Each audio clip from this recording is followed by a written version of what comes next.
সকাল, সবাই ভালো আছো? দেখো আজকে নতুন একটা রেসিপি নিয়ে এসেছি। আজকে করবো হচ্ছে নিরামিষে থোড়, একটু অন্যভাবেই করবো। তো থোড়টা দেখো দুটো থোড় এনেছি, একটা থোড় আমি ছাড়িয়ে নিয়েছি, ছাড়িয়ে কেটে কিছুটা কেটেছি, আর এর একটা বাকি আছে, এটাও কেটে নেব। দেখতে থাকো, সঙ্গে থাকো।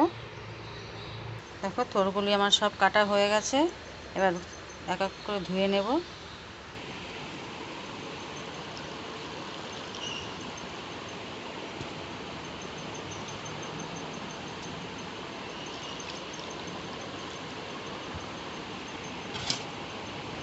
থোড়গুলো ভালো করে ধুয়ে নেব। থোড়টা আমি ধুয়ে নিয়েছি, এখন একটু নুন আর একটু হলুদ দিয়ে মাখিয়ে রেখে দেব। থোড়গুলো নুন হলুদ দিয়ে মাখিয়ে রেখে দিয়েছি। এদিকে একটা মশলা করে নেব, তার জন্য দেখো সব রেডি করে রেখেছি। জিরে, কাঁচা লঙ্কা, একটা ধনে, একটু তেজপাতা আর একটু আদা, এগুলো সব একটু মিক্সি করে নেব। আর কিছুটা দেবো পাকা লঙ্কা। এবার এটা মশলাটা তৈরি করে নেব। এদিকে দেখো আমি কড়াইটা বসিয়ে দিয়ে তেলটাও দিয়ে দিয়েছি, গরম হয়ে গেছে। এবার এক এক করে ফোড়নে দেব তেজপাতা, শুকনো লঙ্কা আর 5 ফোড়ন। আর তেলের মধ্যে একটু লবণ দিয়ে দেবো, আর মিক্সি করা মশলাটা দিয়ে দেবো।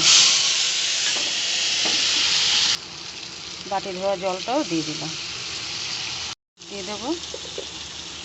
আর অল্প একটু চিনি দিয়ে দেবো। এটা আমার কষানো হয়ে গেছে। দেখো এবার থোড়গুলো দিয়ে দেবো। দেখো থোড় কালো হয়নি, আর থোড় থেকে কতটা জলও বেরিয়ে গেছে। এবার থোড়গুলো এক এক করে দিয়ে দেবো এতে। দেখো আমি সব কিছু দিয়ে ঢেকে রেখেছিলাম, মজে গিয়ে একটুখানি হয়েছে, আবার একটু ঢেকে রাখবো। আর একটুখানি বাকি আছে ওতে, ঢাকনা খুলে হয়েছে।